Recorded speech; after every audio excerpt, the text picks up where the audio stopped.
നമസ്കാരം. Raf talk ഫുട്ബോളിലേക്ക് അവർക്കും സ്വാഗതം. ഫുട്ബോൾ ആരാധകർക്ക് ഫുട്ബോൾ എന്ന് പറയുന്ന വെറും ഒരു കളിയല്ല, അതവരുടെ ജീവൻ്റെ ഭാഗമാണ്, ജീവിതത്തിൻ്റെ ഭാഗമാണ്. അത്തരത്തിലുള്ള മനോഹരമായൊരു വീഡിയോ അത്ലറ്റിക്കോ മാഡ്രിഡ് പങ്കുവെക്കുകയുണ്ടായി. ഹുലിൻ ആൽവാരസ് ഒരു പൂവും പിടിച്ചുകൊണ്ട് മെട്രോപൊളിറ്റനോയിലൂടെ നടന്ന് ആ സ്റ്റേഡിയത്തിൻ്റെ സെൻട്രൽ സ്പോട്ടിൽ പോയിട്ട് ആ പൂവ് വെക്കുന്ന രംഗമാണ് ആ വീഡിയോയിലുള്ളത്. അതിൽ ഹുലിയൻ പറയുന്നൊരു കാര്യമുണ്ട്. അവിടെ ആരാധകർ സ്റ്റേഡിയത്തിലുണ്ട്. അവരോട് ഹുലിയൻ ഇങ്ങനെ പറഞ്ഞുകൊണ്ടാണ് നടക്കുന്നത്. ഈ പൂവ് എനിക്ക് തന്നത് ഒരു ആരാധകനാണ്. എന്നോട് അദ്ദേഹം പറഞ്ഞു അദ്ദേഹത്തിൻ്റെ മകൾ മരണപ്പെട്ടു പോയി എന്ന്. ഈ പൂവ് അവൾക്കൊരു ട്രിബ്യൂട്ട് എന്ന രൂപത്തിൽ സെൻട്രൽ സ്പോട്ടിൽ വെക്കാൻ പറ്റുമോ എന്നാണ് എന്നോട് ചോദിച്ചത്.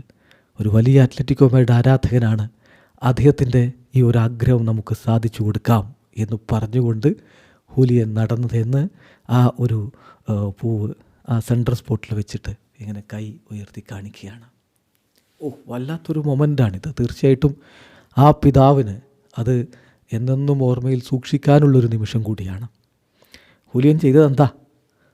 അദ്ദേഹത്തോട് ഒരു ആരാധകൻ പറയുന്നു, ഈ പൂവൊന്ന് അവിടെ കൊണ്ടുപോയി വെക്കാൻ പറ്റുമോ?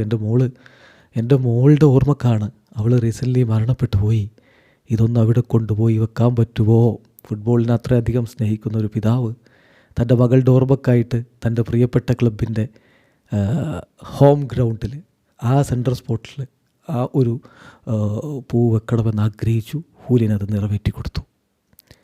അത് അദ്ദേഹം അവിടെ ചെയ്യുമ്പോൾ നിറഞ്ഞ കയ്യടിയാണ് ആരാധകരുടെ ഭാഗത്തു നിന്നുണ്ടായിക്കൊണ്ടിരിക്കുന്നത്. ഫുട്ബോൾ ലോകവും ഇപ്പോൾ അതിനെ കയ്യടിക്കുകയാണ്. ഫുട്ബോൾ എന്ന് പറഞ്ഞാൽ ഇതുകൂടിയാണ്, ഹ്യൂമാനിറ്റി കൂടി ചേർന്നതാണ്. മുമ്പും പലവട്ടം നമ്മൾ ഇത്തരത്തിലുള്ള ചിത്രങ്ങളും വീഡിയോകളുമൊക്കെ ഫുട്ബോളിൽ നിന്ന് കണ്ടിട്ടുണ്ട്. ശാരീരികമായിട്ട് അവശതയുള്ളൊരു കുട്ടിയെ മുമ്പ് സിയാറ്റിൽ സൗണ്ടേഴ്സ് അവരുടെ മത്സരത്തിൽ സ്റ്റാർട്ട് ചെയ്യിച്ചത് നിങ്ങൾക്ക് ഓർമ്മയില്ലേ? വളരെ കുറഞ്ഞ നിമിഷങ്ങൾ മാത്രം അവനെ സ്റ്റാർട്ടിംഗ് ലെവലിൽ ആ പയ്യനുണ്ടായിരുന്നു, കുഞ്ഞു പയ്യൻ.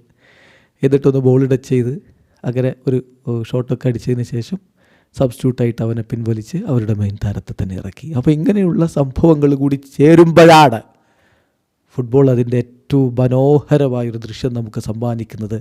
അത് മാനവികതയുടെ ദൃശ്യമാണ്. ഫുട്ബോൾ എന്ന് പറഞ്ഞാൽ കളിക്കപ്പുറമുള്ളതാണ്. വീഡിയോ അവസാനിക്കുന്നു. ഫുട്ബോൾ ലോകത്തെ കൂടുതൽ വിശേഷങ്ങളുമായി റാഫ് ടോക്സ് എത്താം.